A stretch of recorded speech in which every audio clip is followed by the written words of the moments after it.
There's something called landmarkism in the Western churches, and what they do is they try to contextualize the Western Christianity in the Eastern society and make them to uh, to adopt the Arab culture. When a Christian organization is established in an Islamic country, they name all their schools and centers with the name of the organization. For example, Catholic Charity, Caritas, Lutheran School, etc. So if there is no evangelical aims in the Muslim country by these organizations, why would they call their charity centers and schools with Christian names? Some may object and say, well, Muslims in the West countries do the same thing. They have their own Islamic organizations and have the right to build their Islamic centers, mosques, and schools. They also call for Islam freely in public places and special events.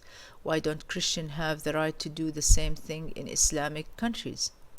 My answer to that is that the Muslim who live in the Western country praises Allah for this mercy and blessing that he or she has, which is the freedom of religion and speech. However, the one who objects does not know that all the income and expenses of the Islamic organizations are strictly monitored by the federal government and intelligence agencies. Also, racism is alive and well in societies against the Muslim community in the West.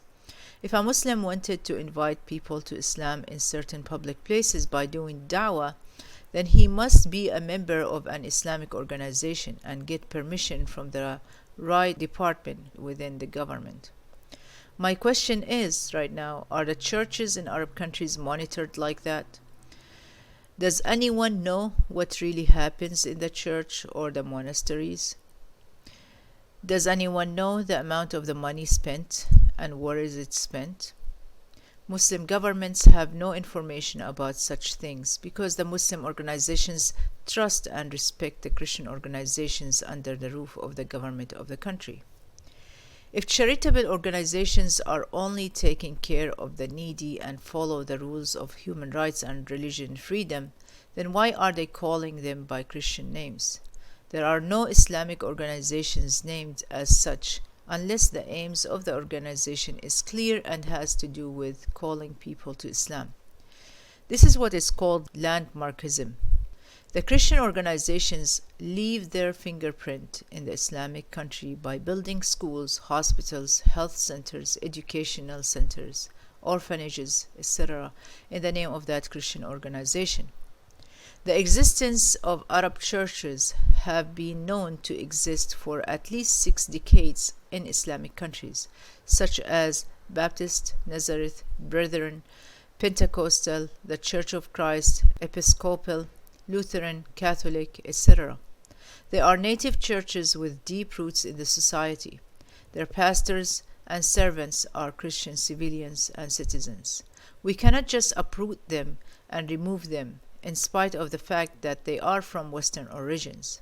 We still have to respect them like the Eastern Christians and not accuse them of being collaborators. Creative Access Platform.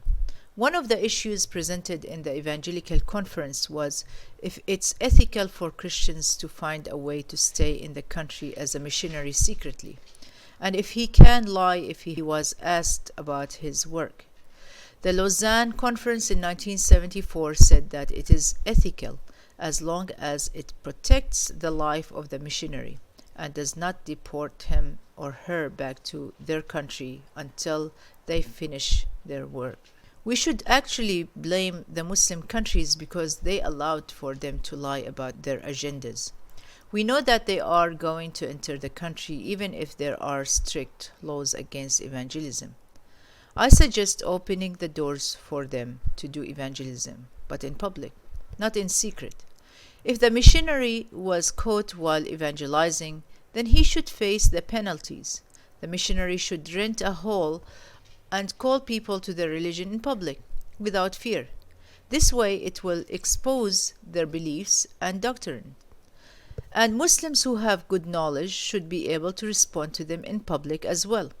This policy can be applied in the Middle East countries such as Lebanon, Egypt, Palestine, Iraq, and Syria because they have large numbers of indigenous Christians who are not supposed to be forbidden from evangelizing other people as long as they do it in public. However, it may not work in other countries such as those in the Gulf regions because they don't have any Christians. Forbidding the Christians from evangelism will not stop their work. Many non-Christian youth may look at these Christians with eyes seeking sympathy because they will feel that they are oppressed. They may be sympathetic to them and may convert to their religion to show their support for them. Creative Access Platform is a sneaky and malicious method the Christian charity organizations use in dealing with people. They open up classes for ESL, health centers, etc., pretending to help people, but at the same time, they pass the Bible underneath the table to them. Christian missionaries take every opportunity to evangelize. For example, it is forbidden for the Christian missionaries to enter North Korea. If one is found there, he would be killed. Therefore, the Christians prepare for any opportunity to evangelize South Korea first. They have reached the point of 90% evangelism of South Korea. They have already trained church planters, missionaries, and teachers. Once the door opens in North Korea, many South Korean missionaries will be heading north for evangelism. The only thing holding them back is the matter of the perfect time.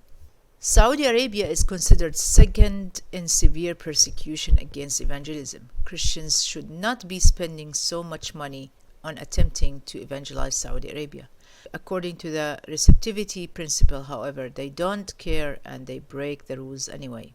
Even though they can't reach Mecca and Medina, they can still reach the northern, eastern, and southern regions, as well as Jeddah.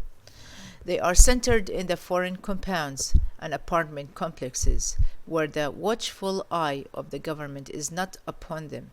For the native Saudis, evangelism may not be directly to them, but it is done by using social media and Christian TV stations.